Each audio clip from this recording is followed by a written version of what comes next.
En Punto Noticias hablamos de...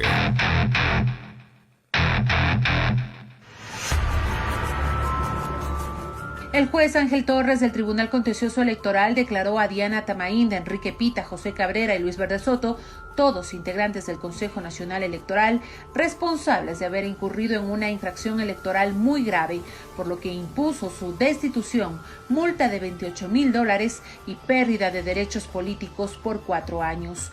La sanción surgió a raíz de una denuncia presentada por Jimmy Salazar Sánchez, director del movimiento Justicia Social, quien acusó a los 4 consejeros de no acatar la sentencia del tribunal, con la que esa agrupación recuperaba su personería jurídica y estaba habilitada para seguir en carrera para las elecciones generales.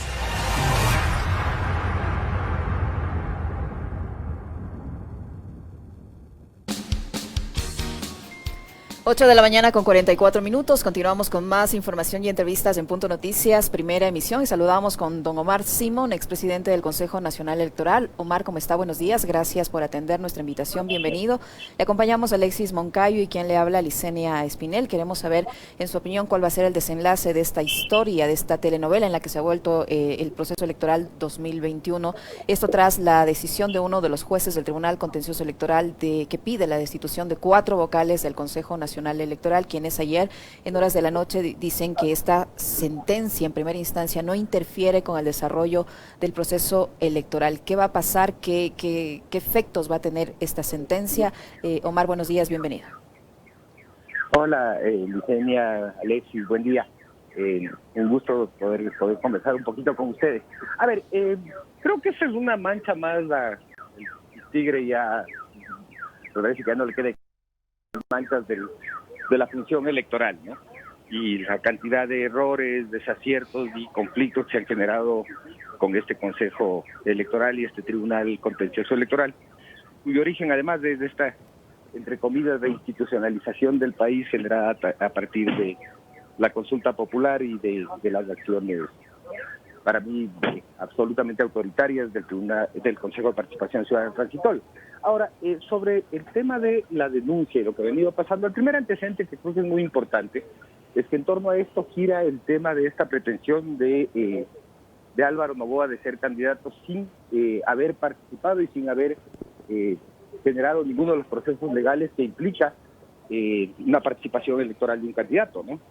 Uh-huh. Recuerden ustedes que originalmente el Movimiento por Justicia Social designó en las primarias como su candidato a Fabricio Correa. Posteriormente, ya en el proceso de inscripción de candidaturas, Fabricio Correa hizo un anuncio público de su retirada como candidato. Sin embargo, el movimiento nunca generó el proceso de reemplazo de esa candidatura, que es lo que correspondía, y finalmente se cerró el plazo de inscripción de candidaturas sin que Álvaro Noboa, el movimiento, haya inscrito candidato a la presidencia y vicepresidencia. A partir de esto, y dada otro antecedente, el tema de esta resolución del Consejo de eliminar el registro a 4 organizaciones por un examen especial de la Contraloría, que finalmente el propio tribunal desechó y dio vida jurídica a estas organizaciones.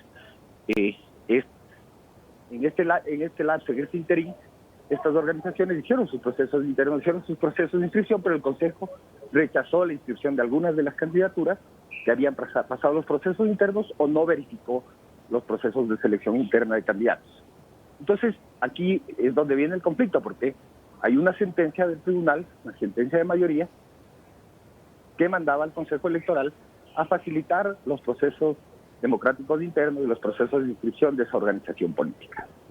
La interpretación que se da es que esto incluía el binomio presidencial, pero la verdad es que si uno lee la sentencia, en lo absoluto incluye eso, ¿no? Uh-huh.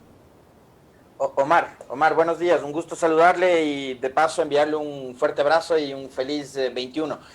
¿Esto tiene que ver con la aplicación de la ley? ¿Esto tiene que ver con la interpretación de la ley? ¿Esto es un asunto de carácter jurídico electoral? ¿O esto es un asunto de carácter político, Omar? Que hay gente que quiere e insiste en tratar de bloquear el proceso. A ver, yo creo que tiene un poco de las dos cosas. Por un lado, obviamente, el tema de la aplicación de las normas del Código de la Democracia, de la Constitución, donde establece que quien revisa las decisiones del Consejo Electoral es del Tribunal Contencioso Electoral. Y esto en efecto así sucedió. Sin embargo, hay un límite para esas decisiones. Es decir, el tribunal a través de sus sentencias no puede violentar la ley. Y evidentemente vamos viendo desde hace varios meses cómo varios actores, incluidos consejeros del Consejo Electoral, han pretendido dilatar la elección, postergar la elección, no sé con qué fin, la verdad, no entiendo cuál es la finalidad que persiguen estos actores. En principio era el COVID, luego que no hay candidatos, todos los candidatos inscritos, y así van acumulando pretextos, digamos así, en esta pretensión que nadie entiende por dónde viene, ¿no? Yo creo que finalmente también responde a intereses políticos de los auspiciantes, de los miembros del tribunal y del consejo. Recordemos que, por ejemplo, el juez Torres, quien antaño fue de la Democracia Popular, fue candidato también por el movimiento Creo hace poco, y sin embargo ahora es un juez electoral. Es decir, yo no creo que hay una garantía de independencia ahí, ¿no? Uh-huh. Ahora, Mari, ¿cómo entender, Omar, el hecho de que el Consejo Nacional Electoral mande imprimir las papeletas porque recibe una certificación del Tribunal Contencioso Electoral en la que le dicen que ya no hay más trámites en lo que tiene que ver, recursos pendientes, perdón, en lo que tiene que ver con las candidaturas a la presidencia de la República? ¿Cómo entender entonces que ahora este magistrado del Tribunal Contencioso Electoral emita una sentencia en la que pide la destitución de los 4 vocales del CNE por no haber dado cumplimiento supuestamente a una sentencia que no se estaría contradiciendo con esta certificación última del Tribunal Contencioso Electoral que le permitió al CNE mandar a imprimir las papeletas? Mire, este proceso de destitución finalmente se va a caer, Liceña. O sea, es absolutamente evidente que se va a caer, que el propio tribunal, como usted remarca, certifica que ya no hay temas pendientes, es decir, el tema de justicia social está resuelto, el Consejo Electoral procedió como tenía que proceder en aplicación de la sentencia, quiere decir que no hay ningún desacato de parte del Consejo Nacional Electoral. Y aquí hay otro elemento importante: el Consejo Electoral y el propio tribunal en periodo electoral son inamovibles, están blindados, o sea, no pueden ser ni siquiera sujetos a juicio político mientras están en periodo electoral. Es decir, que además hay un exceso en la sentencia, porque estaría vulnerando una de las garantías que tiene la función electoral desde la inscripción de candidaturas hasta la proclamación de resultados. Entonces, evidentemente esto no va a prosperar. Esto podrá ser apelado por el Consejo Electoral ante el Pleno del Tribunal, y el Pleno del Tribunal tendrá que analizar finalmente y decidir sobre la sentencia. Omar, para hoy a las 11 de la mañana, los consejeros del CNE, a la cabeza la señora Tamaín como presidenta, han convocado a una rueda de prensa. ¿Qué es lo que se espera que digan en esta comparecencia ante los medios de comunicación después de lo conocido el día de ayer de parte del juez Ángel Torres? Supongo que no dirán algo muy distinto a lo que estoy comentando en este momento, ¿no? Es decir, el Consejo cumplió la sentencia, permitió la inscripción de las candidaturas que pasaron los procesos internos de compromiso social, generó las condiciones en el caso de que no se hayan dado procesos internos por efectos del Consejo Electoral, obviamente, porque el Consejo Electoral no haya mandado a su delegado y no reconozca los procesos electorales internos, inscribió las candidaturas que legalmente pasaron los procedimientos y finalmente a través de eso cumplió la sentencia. Lo otro que seguramente establecerán es esta condición particular sobre la función electoral, además condición que no es nueva, ¿no?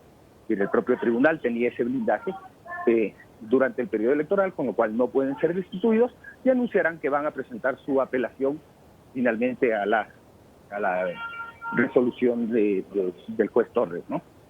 Omar, ahora, sí. El Consejo Electoral también podría, imagínese un escenario así, presentar una denuncia del propio Consejo contra el juez Torres, porque un intento de interferencia, de destitución a los consejeros del Consejo Electoral sí puede ser considerado una interferencia en el proceso. Es que la ley incluso a los miembros de Junta Receptora del Voto les blinda durante el ejercicio de sus funciones, les protege. Ellos no pueden ser, por ejemplo, detenidos salvo delito flagrante. Uh-huh.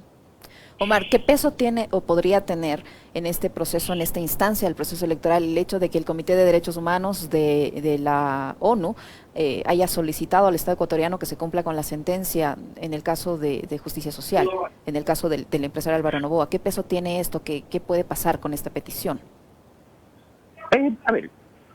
Primero habría que ver en qué términos finalmente se pronuncian los organismos, porque Esto lo que hace es que abre la posibilidad de que el Consejo Electoral presente, a su vez a Naciones Unidas, presente los descargos sobre la denuncia presentada por Silka Sánchez, no sé, o si fue Jimmy Salazar, no sé quién fue el que presentó esa denuncia a Naciones Unidas, pero el gobierno ecuatoriano, el Estado ecuatoriano en este caso, que es el que tendría que representar al Consejo Nacional Electoral, lo cual obviamente genera dudas, ¿no? ¿Cómo va a ser esa defensa? Tendrá que presentar sus descargos, tendrá que presentar lo que hizo a partir de la emisión de la sentencia del tribunal, cómo procedió a cumplir con esa sentencia. O sea, no hay un pronunciamiento, como se pretende hacer entender por parte de los partidarios, los seguidores de Álvaro Noboa, de que Naciones Unidas le estaría dando la razón. Es decir, o sea, solo es un pedido de información, no es que les está diciendo tienen que cumplir con esta sentencia, sino informe en qué estado esta situación. Exactamente, o sea, Naciones Unidas dio trámite a esta denuncia, solicita información al Estado ecuatoriano sobre la denuncia y luego obviamente tendrá que resolver lo que resuelva, ¿no? Entonces, yo creo que no hay ninguna posibilidad de que efectivamente la pretensión de Noboa de ser candidato por la ventana no creo que vaya a prosperar, ¿no? Alexis. Omar, ¿qué tan riesgoso es por todo lo que hemos vivido los ecuatorianos, por esta pugna permanente entre los jueces del TCE y los consejeros del CNE, por todo lo que han hecho también actores políticos tratando de entorpecer el proceso, que sigan generándose estos conflictos, estas desavenencias de carácter legal, jurídico, y puedan provocar una suspensión, una postergación de las elecciones? ¿Qué tan en riesgo está el proceso del 7 de febrero, Omar? Porque ayer mucha gente en redes sociales ya empezó a pronunciarse en ese sentido. Y además yo le ato siempre a que aparecen encuestas que ubican primero a un binomio en específico y de inmediato empezamos a presenciar este tipo de situaciones. A ver, obviamente, Alexis, desde hace mucho tiempo, desde básicamente mayo del 2017, ha habido una pretensión permanente de los actores políticos de proscribir a un importante segmento del electorado que está representado por los seguidores de Rafael Correa, la Revolución Ciudadana, el sector, ese segmento del progresismo. Recuerde usted, primero, bueno, obviamente la acción interna mismo, cuando se tomaron el movimiento Alianza País, luego el impedimento con los argumentos más absurdos para permitir un proceso de inscripción, primero no me acuerdo ahora que era Fuerza Alfarista o alguna cosa así, entonces, y esto además es anecdótico, Alexis. Es decir, un funcionario del Consejo Electoral dice no puede inscribirse un movimiento que se llame alfarista y que sus tesis sean de izquierda. Es decir, es absolutamente loco. Luego el tema del intento de inscripción de Maná, el intento de proscribir a Fuerza Compromiso Social a través de la acción de la Contraloría, y así sucesivamente. Esto no es nuevo, es recurrente, de este intento de tratar finalmente de judicializar la política, ¿no? Es decir, de sacar del ámbito democrático el tema electoral para llevarlo al ámbito judicial o administrativo, para resolver ahí lo que no pueden resolver en la urna, es decir, la imposibilidad de estos actores de ganar la elección y ganarla limpiamente. Omar, ¿qué es lo que corresponde aquí? El Consejo Nacional Electoral ha asegurado en las últimas horas que va a consultar a la Procuraduría sobre la posibilidad de ampliar el horario de votación que está establecido entre las 7 y las 17 horas. ¿Tiene que decidir esto la Procuraduría? ¿Tiene que decidirlo el Consejo Nacional Electoral o tiene que decidirlo el COE Nacional, que también ha dicho que si la situación sanitaria se complica, ellos podrían tomar una decisión respecto al horario de votación? ¿Qué es lo que corresponde aquí? A ver, según el Código de la Democracia, la competencia de interpretación de la norma electoral es privativa de los órganos de la función electoral. Es decir, no corresponde, no compete a órganos distintos, como en este caso la Procuraduría, interpretar la aplicación del Código de la Democracia, que es el que establece, además con absoluta claridad, que hay un horario para llevar adelante el proceso electoral. Eso está marcado en el Código de la Democracia. Entonces no hay una interpretación posible ahí. La solución que el Consejo debe haber tratado, debe haber trabajado, es bastante clara, ¿no? La solución era finalmente ampliar el número de juntas receptoras del voto de tal manera que no haya aglomeración en las elecciones, pero esto ya no lo hizo, o sea, administrativamente ya no lo hizo en el momento que debe haberlo hecho, y ahora tendrá que hacer las elecciones en el horario que hay que hacerlas, y guardando todas las precauciones, evidentemente, de bioseguridad para no poner en riesgo a los miembros de Junta Receptora del Voto y a los votantes. O sea, el COE tampoco puede decidir aquí, puede decirle al CNE, amplíe el horario de votación 2-3 horas o no. Bueno, recuerde usted que incluso en algún momento la ex ministra de Gobierno se atrevió a decir que por esta elección podían hacer voto facultativo, cuando eso está en la Constitución. Es decir, que pretendan hacer cualquier cosa como la han hecho, sí van a tener esa pretensión, pero el COE no tiene ninguna autoridad sobre lo electoral. Esto sí podría ser considerado interferencia en el proceso electoral, y una autoridad ajena a lo electoral tome resoluciones que afectan el proceso electoral. Supongo yo que el procurador, en este caso, actuará en el marco de su competencia en la ley, no como en otros casos, y negará finalmente un pronunciamiento porque él no tiene facultad para interpretar la norma electoral. La norma electoral es de exclusiva interpretación de los órganos de la función electoral. Muchísimas gracias. No sé si tienes más inquietudes, Alexis. Nada más. Gracias a Omar Simón por haber atendido la invitación a esta entrevista. Muy gentil. Un buen día, Alexis y Licenia. Muchísimas gracias, don Omar. Era Omar Simón, expresidente del Consejo Nacional Electoral, aclarándonos estas dudas sobre la telenovela que vivimos todavía del Consejo Nacional Electoral, el Tribunal Contencioso Electoral, esta incertidumbre, ahora con esta decisión de uno de los jueces del Tribunal Contencioso Electoral de destituir o pedir la destitución de los vocales del CNE. Hay una conferencia de prensa, una rueda de prensa de los aludidos, en este caso de los vocales del Consejo Nacional Electoral,